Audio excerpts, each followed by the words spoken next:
Ladies and gentlemen, one of the main questions we have surrounding Nintendo's next console is this thing going to be backwards compatible? Am I going to be able to bring over my old games to this new system? And how is all this even going to work if this is possible? Well, it turns out today we may have an answer, and that's directly from the source himself. I'm talking about Nintendo. Let's go ahead and break this down. Yeah, we can speculate and try to figure out how's this thing going to work. Is it going to be backwards compatible? But when you get it directly from the source himself, then it's time to start forming some opinions around this thing. So we have just that today. Let's go ahead and get into it. Nintendo Switch 2 update may hint at backwards compatibility. An update on the long rumored Nintendo Switch successor hints that the upcoming platform might be backwards compatible with the current Switch library. Before we get any further, make sure you hit a like and subscribe if you could. It really helps out. The Nintendo Switch primarily sells itself on its identity as a hybrid between a console and a handheld. It helped Nintendo rebound following the underperformance of the Wii U, and even as it enters its 7th year on the market, it's still selling remarkably well, becoming the third best selling piece of gaming hardware ever behind the PS2 and Nintendo's own DS. Do I think the Switch can become number one?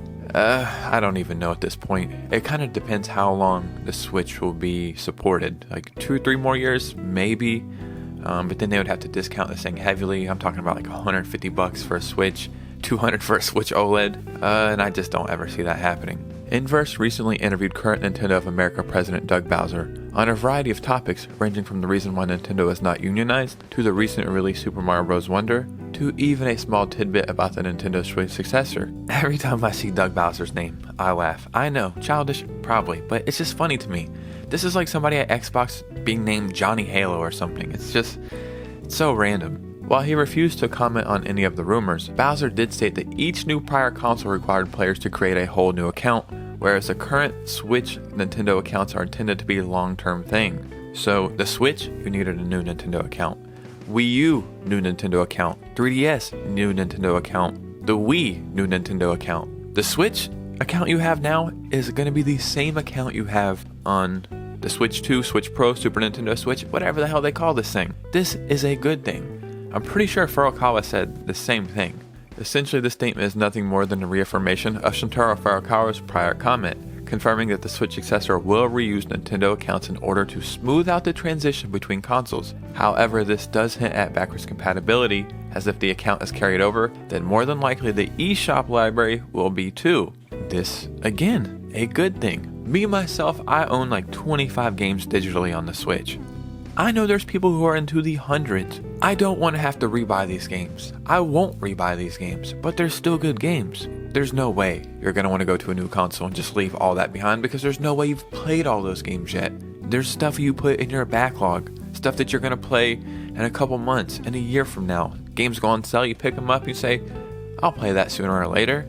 If you're like me, you probably don't, but they're still there, right? If a new Nintendo console comes out and it's like, hey, all that stuff you had before, that's got to stay over there. It's going to hurt the sales of that new Nintendo console. There are people who are going to get this console day one. Maybe they can't afford a game day one, but if they have their old games from their Nintendo account, then they still have something to play day one. Like me, myself, I own Tears of the Kingdom, Breath of the Wild, stuff like that you can play indefinitely. I own that stuff digitally. I'm going to want to play some of those games on the new Nintendo console just to see how it runs, how it looks, you know what I mean, how it performs. I'm not going to want to rebuy Zelda again, unless it's a new Zelda game, but I'm not going to want to rebuy Tears of the Kingdom and Breath of the Wild for this new Nintendo console. And another thing that they could do, that I'm just thinking about now, is like, you can transfer over your previous library to this new Nintendo console. So, for instance, Tears of the Kingdom. Instead of buying a brand new version of Tears of the Kingdom, if you already own the game digitally, or I guess just own the game, they could sell like an upgraded patch on the new console. So it's like, yeah, you guys already own Tears of the Kingdom.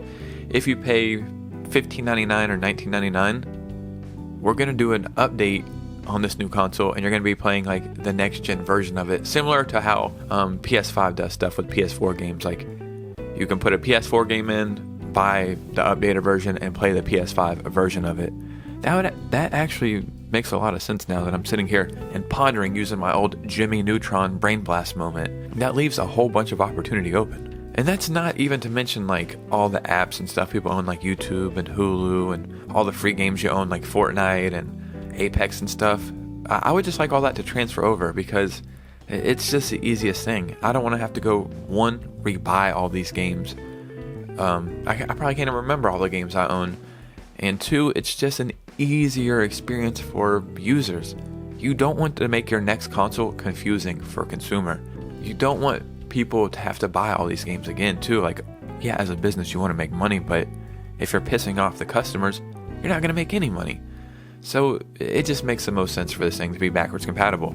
Ladies and gentlemen, what do you think about all this? Do you care about backwards compatible gaming?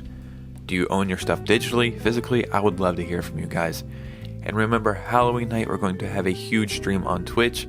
If you want to win some eShop gift cards or some prizes, the link is down below to Discord. Submit some fan art, and Halloween night, we're going to review them, have a party on stream or something, and just have a good time, and you can win some prizes. But you guys know me, I'll see you soon with a new video. Peace out.